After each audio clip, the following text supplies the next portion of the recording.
What's up, guys? Bang, bang. It's lunch money time. While Washington's trying to get rich, the rest of us just trying to get our lunch money right. I'm here with Polina. She's in a prison outfit. It's awesome. It's not a prison Sailor outfit. No problem. Don't forget that lunch money is now sponsored by BlockFi. BlockFi's got 3 products. You can buy and sell crypto. You can deposit crypto and get a US dollar loan, or you can earn up to 8.6% APY in an interest-bearing account. I earn interest. Are you? I'm an investor. I sit on the board. I'm a happy user. You'll be happy. Go get a BlockFi account. Go to BlockFi.com/pomp. Go to BlockFi.com/pomp. Just go there right now and go to BlockFi.com/pomp. All right, what's up? All right.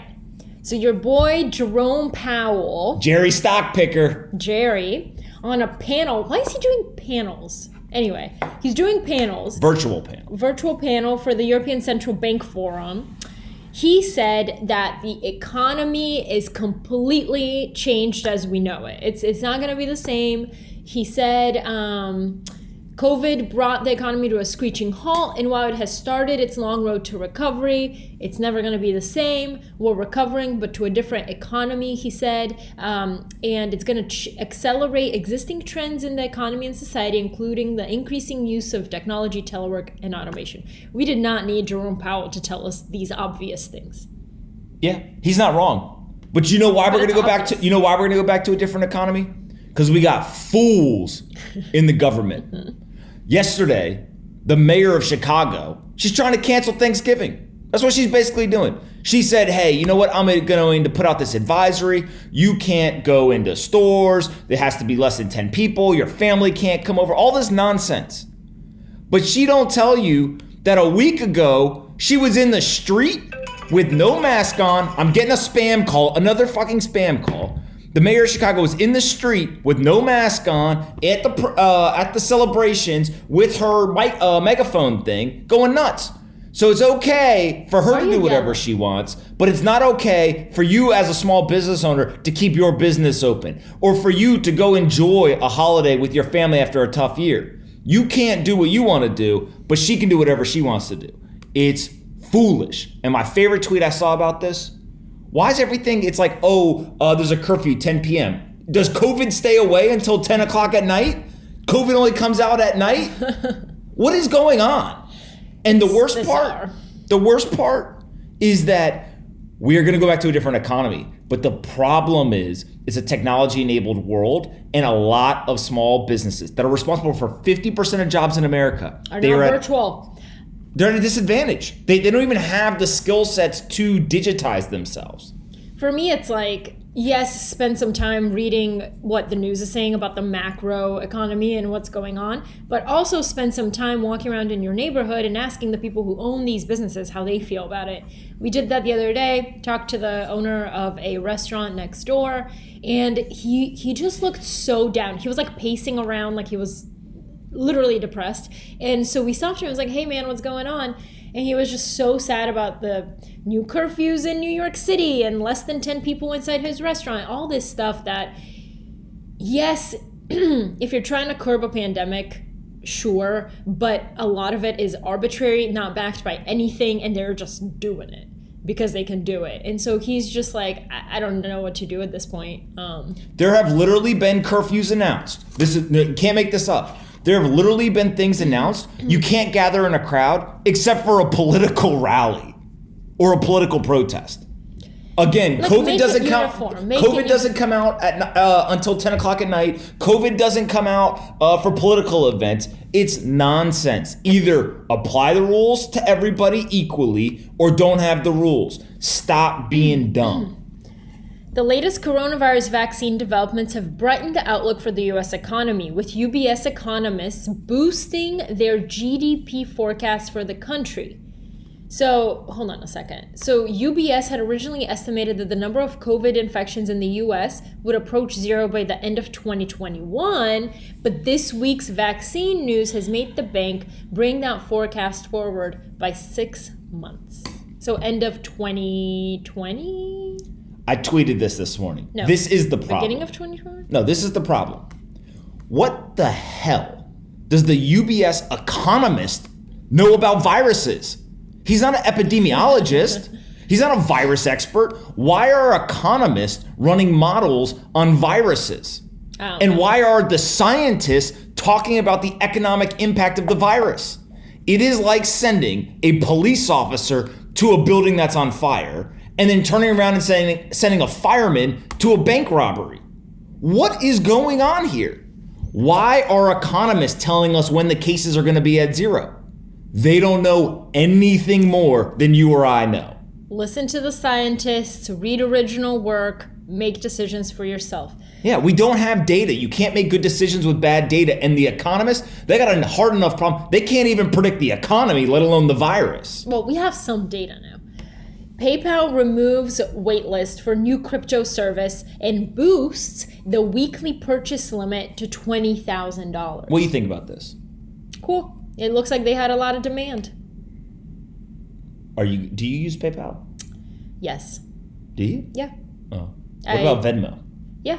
I use Venmo way more than PayPal. I use PayPal. So right now, because nobody's really like accepting cash and cards, like when I go somewhere and there's a service, I can just use PayPal. Did I use Venmo for my haircut? They be taking PayPal? Wow. And plus, I don't think they have to like pay stuff on it. I don't use PayPal. I don't know what kind of economy I'm promoting. I think one time I tried to use PayPal when I was a kid. I was trying to buy something like from China or something. And they were like, just PayPal me. So I had to get you guys, you know what's cool? Well, we can talk about this in 1 second. But there's a really good profile this week. It's in Bloomberg Business Week on Zelle. It's a US-based payment company like Venmo, but it's exploding in popularity in Venezuela. And it's really, really interesting because obviously due to the socialist government, inflation has been on a runaway train. And so there's been hyperinflation. So basically their currency is worthless at the moment, the Bolivar. And they've been using Zelle to pay for things. And apparently it's everywhere. And Venezuela is in an interesting position and a unique position because there are sanctions on the country but not on the people. So basically they can use a US-based service. The problem is that a lot of them are nervous if their accounts get locked because they'll get in trouble by the government of Venezuela if they find out they're using it. It's just a whole thing. PayPal just broke open the dam. Oh, okay, we'll go back to PayPal. Zelle is going to add crypto at some point. PayPal just forced everyone's hand. 350 million users on a quarterly basis or a monthly basis, I think. Whoa. They have to. If you're in financial services now, you have to be asking, what's my Bitcoin strategy? What's my crypto strategy? And like Polina just described, right, with the Venezuelans that are using Zelle, you can either use dollars and be potentially subjected to seizures, freezing of your account, all that kind of stuff, confiscation, like all that kind of stuff. Or you can use crypto and figure out how to self-custody it so you have sovereignty of your funds. Do we know what are people in Venezuela using crypto, Bitcoin? There are definitely people using it. I don't know how proliferated it has become, if that's a word, pervasive. Go ahead, next. DoorDash filed its S1 filing to go public. It reports 149 million in losses on revenue of 1.9 billion through September. Now, let's remember, DoorDash has been one of the quote-unquote winners of the pandemic because there was unforeseen demand for its service during COVID. DoorDash is a food and delivery company.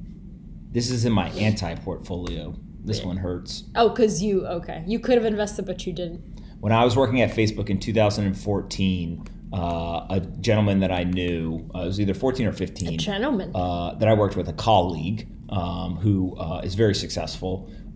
He had invested and he was telling me about it. And I even met with some of the people on the team.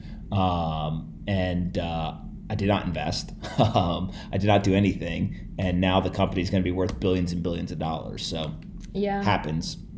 Sorry. So when it goes public, it'll join Grubhub and Uber in the public market. DoorDash has the lead in U.S. market share among them with 49% of meal delivery sales in September compared with Uber's 22% and Grubhub's 20%. So, the gorilla's coming. It's pretty crazy that they're the winner over Uber. I know, right? But that's what happens. I like that story. Good for Tony and the team. Good for Tony. Okay. So, Four astronauts are slated to ride into orbit aboard a SpaceX Crew Dragon capsule this weekend, kicking off what NASA hopes will be years of SpaceX conducting routine trips to keep the International Space Station fully staffed. SpaceX is getting up in there. Just saying. SpaceX launched a car into space. Now it's launching people. I mean, this has happened before, no? Yeah. Like last time when Remember we did watched a it? live SpaceX watch. Should we do another one for Yeah, this? but remember we had trouble last time? I think we should just watch it on our own. People don't need to see our reactions to people being lifted off into space. My favorite part is that NASA is sending 3 astronauts, and then Japan is sending 1. Guess what the Japan Space Agency is called? So we have NASA, N-A-S-A, and Japan is called JAXA, G-A-S-A. No, X-A, JAXA. Oh, JAXA, whatever. J-A-X-A. I wonder what the X stands for. It's all right. Somebody let me know in the comments. All right, what's next? Oh, no, that's Italian man. We're not going to pay attention. This is for my personal purposes. I opened a tab that says Italian man 81 serenades his wife in the hospital from the street because he couldn't visit her. Okay, we're not going to talk about this. This is my personal, views. We got kind of a lot of questions last time, or All right, let's roll through. So let's them. just see. Okay. Let's go. Remember, AskLM in the comments. If you use hashtag AskLM, Polina will go find them. Brian. Okay. What's the What question? are some books recommended for any topic? Do you guys want us to tell you to use your full name? I just don't know how. All right, you go first. Okay. We'll go book for book. Go. All right. The Sun Does Shine by Anthony Ray Hinton. It's a memoir. This man was held on death row in Alabama for 30 years for a crime he did not commit. I'm going to say 3 books all together, okay. just because they kind of go together. Rich Dad, Poor Dad, The Richest Man in Babylon, and Think and Grow Rich. Okay. Your turn. Educated by Tara Westover, a memoir by a woman who was raised by Mormon survivalist parents in the hills of Idaho, and she never went to school. And the first time she set foot in a classroom was in university when she went to Brigham Young, and then she went to Oxford and Harvard, I think. She became super educated, but the whole idea is kind of about what an education really means. The Tao of Capital by Mark Spitznagel. What's your next one? Oh, do I have one more? Yeah, keep going. Let's just see who runs out first. I'm not gonna run out. I'm not gonna run out either. A House in the Sky. Oh God, what is her name? The Hard Thing About Hard Things by Ben Horowitz. Humans of New York by Brian Stanton. It's just called Humans. It's not called Humans of New York. Well, there's a few. The $1 Trillion Coach about Bill Campbell. You can't look. That's cheating. No, I didn't. I was just stretching my neck. Oh, Elon Musk by Ashley Vance. Okay. Oh, is it my turn? Yeah. You ran out? No, I didn't run out. Get out of here. Oh my God, you ran. Okay. Alex from LGN. I don't know what that is, but we're going to go with it. What's the best, quick, and accessible resource to help people understand the perils of being overexposed to USD and underexposed to BTC? For people asking me, I always send them to my bookmarked link of Pomp's What is Bitcoin and Why It's Important masterwork. But if I'm trying to bring someone in from the cold, I need something more digestible, less intimidating, i.e. shorter and more visuals. Suggestions? Thanks. Yeah, his face is not very visual. Okay, go on. I think the most important thing that you can get across, I don't have an answer in terms of a specific video or anything like that, but I do think that what you have to just explain is that the dollar gets devalued. And so if you just, there's a video online, I think it is Ray Dalio has one. It's called How the Economic Engine Works. It's on YouTube, I believe. It's very, very good, or How the Economy Works, something like that. And then Bill Ackman has one as well. I forget the name of the video, but it's something along the same lines. And it's Ackman basically standing there as the thumbnail. He's standing next to a stool. That's another good one. Both of those should help people understand kind of how the economy works, how money works. And also your Monopoly example is a good visual if you want to explain it that way. Yeah, that's true.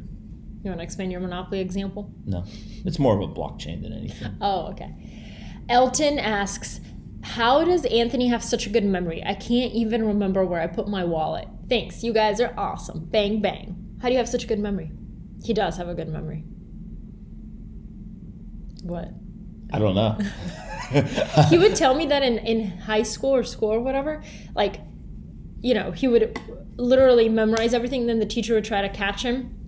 Oh yeah, I didn't. Everyone knows. I was a horrible student in school, and I basically, if I ever hear something, I remember it, and not like what do they call photographic memory? It's I auditory. I have the same thing. Yeah, I don't have that. I have to hear it, but I have to also write it down in order to remember it. He just has to hear it. Yeah, I just remember. If I read something, if I hear it, whatever, I do have pretty good memory. And the teacher would be like, "What do you think, Anthony?" And I would just repeat whatever the answer was, and then I would just look at her, and and teachers would be like, "Psycho." Damn. Okay. They'd just be like, "Damn, like didn't get them." And then you know what happens? They do that once or twice, and then they never ask you another question. Like then you're good for the rest of the semester. I don't be coming over here. Don't be bringing that shit over here. I'll send your shit packing. Do you have any tips on how to get a better memory? Mine is write it down with pen and paper. Scientifically, that it is proven that if you hear something and you write it down, not type it, but write it down, it is easier to remember. It's so weird. I'm assuming typing is less ideal than writing, but typing can help. But the other thing too is just like when I was a kid and I had to like study for, I think I studied for like 2 tests ever in my life. Hence why I didn't do well in school. I wonder what they were. Yeah, well, I think it was probably like right after like my dad was like, "I'm gonna beat your ass if you don't get a good grade on this test."